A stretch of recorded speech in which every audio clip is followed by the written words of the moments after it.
Welcome back to the Deep Dive. Today we're plunging into a universe that consistently defies expectations, really rewards a closer look. We're talking about the incredibly rich and complex world of Hunter x Hunter. Yeah, created by the brilliant Yoshihiro Togashi. Exactly. And this isn't just another Shinden series, is it? I mean, it's this intricately designed reality that goes, well, far beyond typical genre stuff. Oh, absolutely. Way beyond. So for this deep dive, we've synthesized a whole stack of sources. You know, the canonical manga itself, official supplementary documents, even some really insightful fan analyses. A lot to dig through. Definitely. Okay, let's unpack this. Our mission is basically to uncover the foundational elements that make this world so compelling. We want to reveal some surprising facts, explore how its intricate systems really tie into the characters, the themes. And why it resonates so deeply. Yeah, exactly. We're here to understand what makes this universe tick and why it hits home for so many, including you listening. Now, when many of us first get into Hunter x Hunter, the world map, it seems familiar enough, right? Like a cluster of continents, maybe like a rearranged Earth. That's the initial impression. But that familiar view, that's precisely where Togashi plays his first major trick. Because here's where it gets really interesting. Yeah. That known world, it's not the whole story. Not even close. Right. What's fascinating here is that the initial map is like a deliberate, brilliant misdirection. That known world with all its familiar-looking continents, it's actually just a small cluster of land masses, and they're floating within this enormous inland sea called Lake Mobius. An inland sea. Yeah, and surrounding that immense lake. That's the true outside world.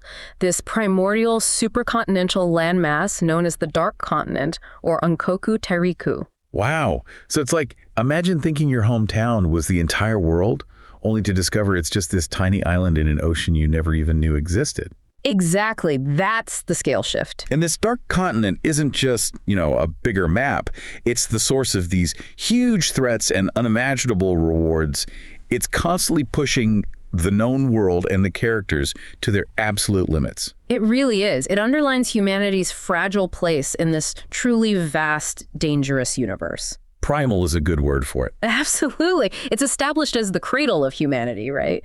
And crucially, it's the origin point for many of the world's most dangerous magical beasts. Like the chimera ants. Exactly. Yeah. Including the very species that would evolve into the chimera ants.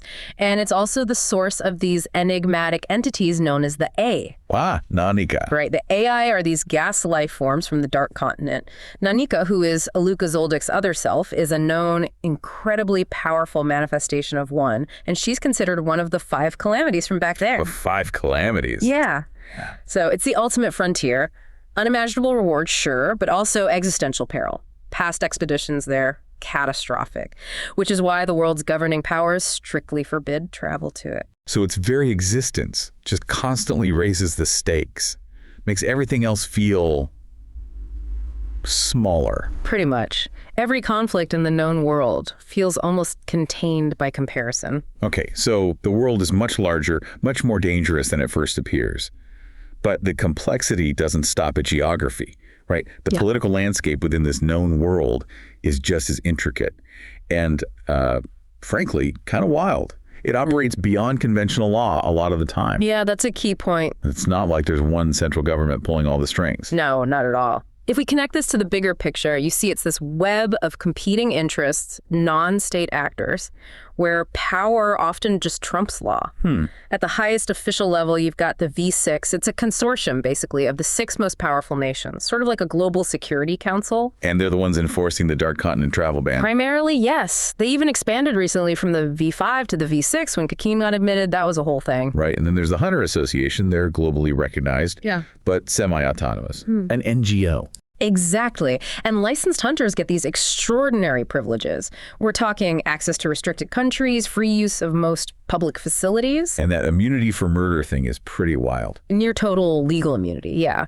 But this immense power comes in exchange for their services and, importantly, self-regulation. Though they do ultimately answer to the V6 on matters of, global importance. Okay. But beyond that official layer. Right, you have forces operating entirely outside conventional law, like the Zoldyck family. The assassin. World's deadliest assassins, operating from Kukuru Mountain. Their sheer power basically grants them a form of sovereignty. The V6 often can't touch them. Wow. Then there's the Phantom Troop, the Spider, infamous A-class thieves, murderers from Meteor City. That lawless junkyard city where people officially don't exist. Uh-huh. Their motto really sums it up. We reject no one, so take nothing from us. And you also got the global underworld syndicates, the Ten Dons, the big families in Kakin. It's complex. It really is this dynamic tapestry, shifting alliances all the time. But what's really striking, you mentioned power, the ultimate trump card for, like, state power isn't always a super strong Nen user, is it? It can be technology. Exactly. And this raises an important question, doesn't it, about where true power ultimately lies. Yeah. Take the poor man's rose. It's this compact, low-cost bomb, but with nuclear-level destructive power and lethal poison. The thing that killed Meruem. The very thing. It killed this seemingly invincible chimera ant king. So it highlights that technology, not just individual strength or Nen, acts as this crucial balancer of power.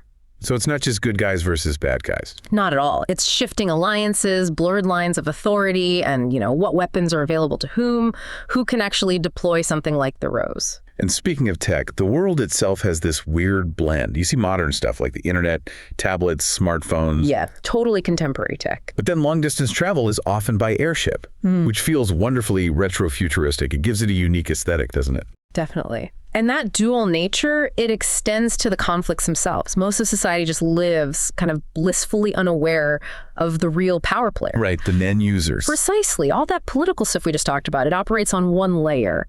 But on another, the true conflicts are often unfolding in this hidden world. Hidden from the public. Yeah, the general public remains largely unaware of Nen. They might attribute its effects to, magic or just sheer talent. This deliberate secrecy, it establishes a clear social and power hierarchy. You've got this small, initiated elite of Nen users operating on a different plane of reality. A world where the most profound battles happen just out of sight. You got it. Okay, so that hidden metaphysical framework, that brings us right to the heart of the world. Nen. The core system. It's the art of manipulating your own life energy, your aura. All living beings have aura, apparently, but most are completely unaware of it. Right, the potential is there, but untapped. So Nen users are the ones who've managed to open their aura nodes, their shuko, to control it. And the word Nen itself, meaning mind, thought, or sense, that really emphasizes the mental side, the willpower aspect, doesn't it? Absolutely. It's not just raw energy, it's focused intent. Willpower is crucial. So the foundation of all Nen training is built on these four major principles. The Yande Jit. First, there's 10, envelope. That's containing aura around your body for defense, slowing aging, basic stuff. The baseline. That Zetsu suppress. Shutting off your aura completely. Good for concealment, recovering fatigue, but leaves you vulnerable. Big trade-off there. Yeah. After that, Ren, or Refine. That's the explosive output, right? Big burst of aura for offense, intimidation. Showing your strengths, basically. And finally, Hatsu, release or act. This is where it gets personal. The unique expression of your aura forming your own Nen ability. Right. So Hatsu is where a user's unique ability truly comes to life. But how does that actually manifest? Is it just like anything goes, or are there categories? Good question. Well, what's fascinating here is that every Nen user has a natural affinity for one of 6 distinct categories of Hatsu. And you can figure this out using water divination, the Mizumashiki test. Ah, the leaf in the glass. Exactly. Those categories are enhancement, transmutation, conjuration, emission, manipulation, and then the odd one out, specialization. Okay, break those down a bit. Sure. Enhancement is pretty straightforward, boosting natural capabilities. Transmutation is changing your aura's properties, like Killua's electricity or Hisoka's bungee gum. Right, giving it qualities it doesn't normally have. Yeah. Conjuration is creating actual physical objects out of aura, things non-Nen users can see and touch. Emission is separating aura from your body, like ranged attacks. Manipulation is controlling things, living or non-living, think brainwashing. And specialization is, well, anything unique that doesn't fit the other 5, often hereditary. Okay, that makes sense. But the real strategic depth, the thing that makes Nen so psychologically interesting, I think, is the Vows and Limitations system, Seiyaku to Seiyaku. Oh, absolutely critical. This concept allows a user to dramatically boost an ability's power. Yeah. Now, how? By imposing a vow a rule they must follow, and a corresponding limitation, which is the penalty for breaking that rule. And the power boost depends on how severe the rule and penalty are. Exactly. Power is proportional to the severity and the personal risk involved in these self-imposed conditions. The higher the risk, the greater the potential power. That's incredible. It ties power directly to conviction. The beauty of it is how it binds a character's deepest convictions, their very being, directly to their strength. Take Kurapika, his chain jail ability. Yeah. He vows to use that specific chain only on members of the Phantom Troop, the limitation. He dies if he breaks that rule. Uses it on anyone else, he's dead. Whoa, that's extreme. It is. And that extreme life-risking condition grants the chain absolute binding power against his chosen targets. It's a stark example. Personal sacrifice amplifies power. And then there's Gon, his horrifying transformation against B2. That's the ultimate, most devastating use of this, isn't it? It really is. He made a vow, essentially, to expend all the aura he would ever possess in his entire lifetime. All of it, burned in one go, just to gain the power to defeat her. The limitation being everything. His future, almost his life. Yeah, forfeiture of his future potential nearly died. It resulted in this momentary surge of power so immense, so terrifying, it shocked even Neferpitou. So Nen isn't just about raw power levels like in some other series. Not at all. It's a direct manifestation of a character's deepest convictions, their psychological state, their willingness to sacrifice. To understand someone's Nen, you have to understand their soul, what they cherish, what they fear, what they're truly willing to give up. It's like this profound philosophical statement about ambition and the cost of power woven right into the mechanics. Exactly, woven right into the power system itself. It really is.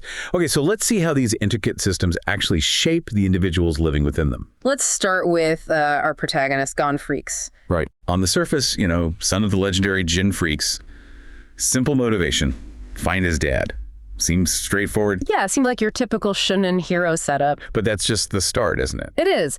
And if we connect this to the bigger picture, Togashi, the creator, he actually said he designed Gon to be that archetypal surface character, right. Seemingly uncomplicated. Why? Well, it allowed him to give more depth and complexity to the supporting characters, the antagonists, the world itself. Gon acts as a sort of lens initially. Huh, interesting. But what's unsettling about Gon as the story progresses is that his simplicity kind of masks this morally ambiguous nature. He doesn't operate on universal principles. No, he operates on a subjective, really self-centered moral code. It's driven entirely by his personal feelings, his friendships, not abstract justice or, societal rules. What's good for Gon and his friends is good.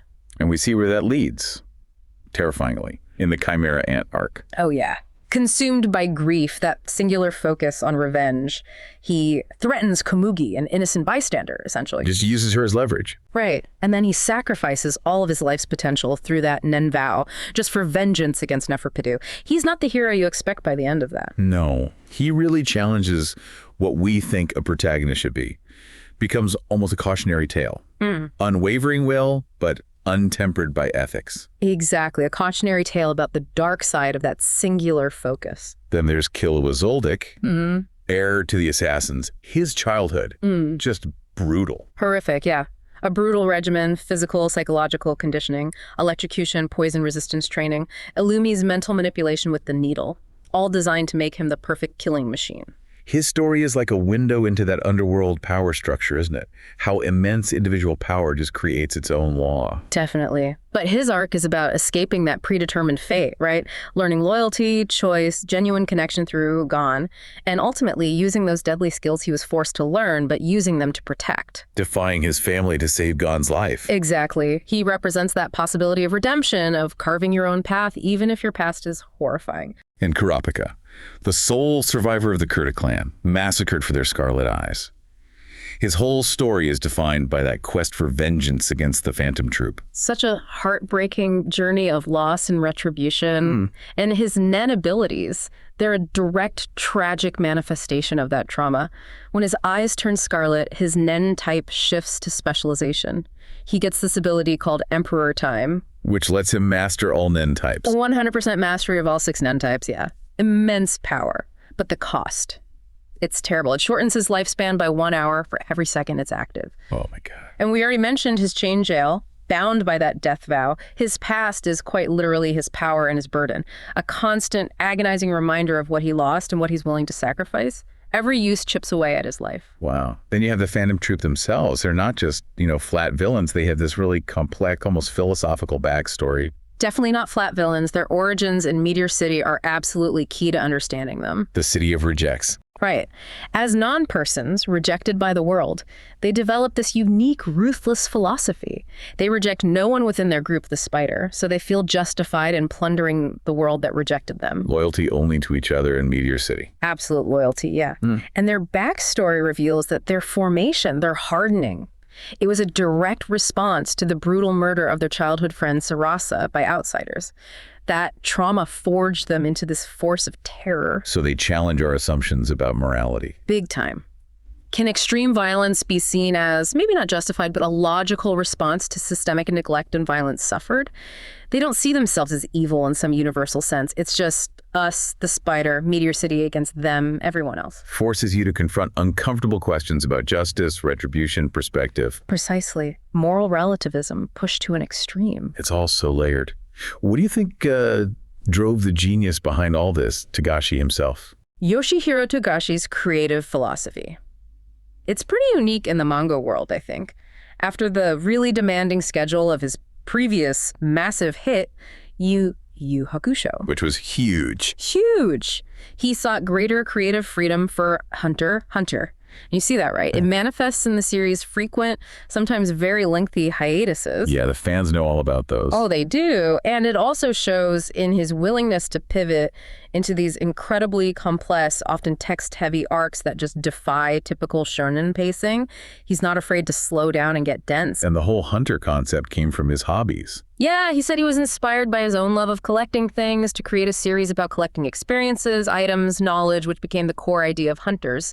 And like we mentioned with Gon, designing a simpler protagonist allowed him to really flesh out the antagonists in the world. That shaped the whole narrative structure. You can definitely see influences in his work, too. Like, visually, H.R. Geiger's art for the Chimera Ants look. That's pretty clear. Very Giger's-esque, yeah. And maybe Hayao Miyazaki's Nausicaa for the scarlet eyes, that kind of intense glowing eye motif. And it goes even deeper into religion and mythology. Chairman Netero's ultimate ability, the 100-type Guanyin Bodhisattva. Yeah. That's a direct reference to the Buddhist bodhisattva of compassion, Guanyin, which creates this powerful irony given how destructive the ability is. Wow. Yeah. And the Phantom Troop, especially their leader, Kurlo Lucifer, they're often framed with Christian iconography crosses, the Judas betrayal theme, even the Kaken royal family's succession ritual, that seed jar ceremony. It's based on an ancient Chinese occult practice for creating something called a goo poison. Fascinating. He pulls from everywhere. He really does. And of course, he acknowledges influences from other mangas, like Akira Toriyama's Dragon Ball is foundational for a lot of shonen. And you can see the roots of Nen in the spirit energy system of his own earlier work, Yu Yu Hakusho. He builds on his own foundation, too. Exactly. It's like a masterclass in weaving all these diverse cultural, artistic threads into one cohesive, unique narrative. Okay, now, for anyone listening who's maybe mainly experienced Hunter x Hunter through the anime, or maybe just saw one of the movies, it's really important we talk about canon, isn't it? Oh, absolutely crucial. Why does it matter so much to understand what's really the true story? Because the absolute source of canon is the original manga by Yoshihiro Togashi himself. Period. Everything flows from that. Everything. Any information in an adaptation, anime, movie, whatever, that contradicts the manga or just isn't present in the manga, it's considered non-canon. Unless Togashi himself later confirms it somehow, which is rare. And this matters because... It matters because many of the series' most subtle psychological depths, the complex political nuances we've been talking about, they're most fully realized, most detailed in the manga. Sometimes things get simplified or slightly altered for animation. Right, so like the 2011 Madhouse anime series, that's generally seen as highly faithful, yeah. Very faithful overall, excellent adaptation. But even it has minor omissions, small changes, like Moving Kite's introduction. The earlier 1999 Nippon animation series, though, that took more significant liberties, more filler, sometimes softer characterization. And the movies. Phantom Rouge, the last mission. Definitely non-canon. Phantom Rouge had a flashback to Kurapika's past that Togashi did publish as a one-shot manga, so that part is canon, but the rest of the movie isn't. The last mission even introduced a whole contradictory power system called On, so yeah, stick to the manga for the definitive story. Okay. What about those official data books that sometimes come out? Generally considered unreliable, unfortunately, and largely non-canon by most dedicated fans and lore analysts. They just have a history of containing errors, outdated info, or things directly contradicted by later manga chapters. Right. So the message is, if you've only seen an adaptation or a film, you might be missing out on crucial pieces of Togashi's actual vision, or even misunderstanding parts. Exactly. The best way to truly do a deep dive: always go straight to the creator's original work. The manga is king. Makes sense. Okay, so even with all this incredible depth we've explored today, the world of Hunter x Hunter is still just packed with secrets, unresolved plot lines. It really feels like this expanding universe, doesn't it? Oh, constantly expanding. Feels like we could talk for hours more. Right. What, for you, stands out? What are some of the most compelling mysteries that are still hanging out there? Oh man, there are so many good ones. The identity of Gon's mother is a big one, right? Still completely unknown. Total blank. Then there's the fate and role of Gyro, remember him? The former NGL king, reborn as a chimera ant. The manga explicitly states he's fated to cross paths with Gon someday. What's that gonna look like? Yeah, that thread's just dangling there. And Don Freaks, Jing's ancestor. His book, Journey to the New World, holds clues to the Dark Continent. And Jing himself speculates Don might still be alive out there centuries later. Still alive on the Dark Continent. Oh, wow. Crazy thought, right. And the Kurta clan massacre, okay, we know the troop wanted the Scarlet Eyes, but was that all? Fans often theorize there might be a deeper reason, something unrevealed about the Kurta or the Eyes themselves. Interesting. Plus, the true nature and origin of Nanika and the AI, this dark continent calamity. What is Nanika, really? Where did the AI come from? It's a huge mystery. And of course, Gon's lost Nen. Is it gone forever? Will he regain it? How? So many questions. And one popular fan theory that kind of ties a few things together nicely, it's about the Zoldyck family's connection to the Dark Continent. Oh, yeah. How so? Well, it's supported by a few things. We know their ancestor, Zig Zoldyck, actually traveled there with Netero way back when.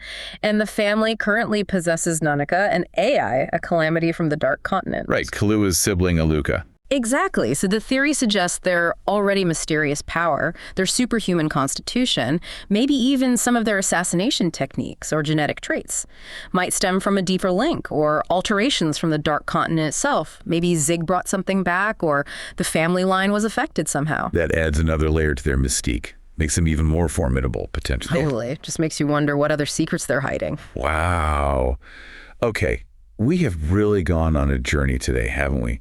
Diving deep into the intricate lore of Hunter x Hunter, from its astonishing map reveal and complex political landscape to the psychological depths of Nen. Yeah, and the fascinating character motivations driven by it all. It's a universe that truly, I think, redefines what a fantasy world can be, where every detail seems layered, holding some deeper meaning. It really rewards paying attention. It absolutely does. So what does this all mean? For us, for you listening. Given how Nen's vows and limitations are so intricately woven into a character's true strength, often demanding immense personal sacrifice for power, what does this tell us about maybe the nature of conviction, of ambition? That's a heavy question. Yeah. Are the most powerful goals in life the things we strive for hardest? Are they always achieved through some kind of hidden, maybe self-destructive cost? Where our deepest psychological truths, our vulnerabilities, our convictions, they become both our greatest strength and our most profound weakness. Strength and vulnerability intertwined through sacrifice. Exactly. It's a fascinating question, I think, something to maybe mull over long after our deep dive ends today.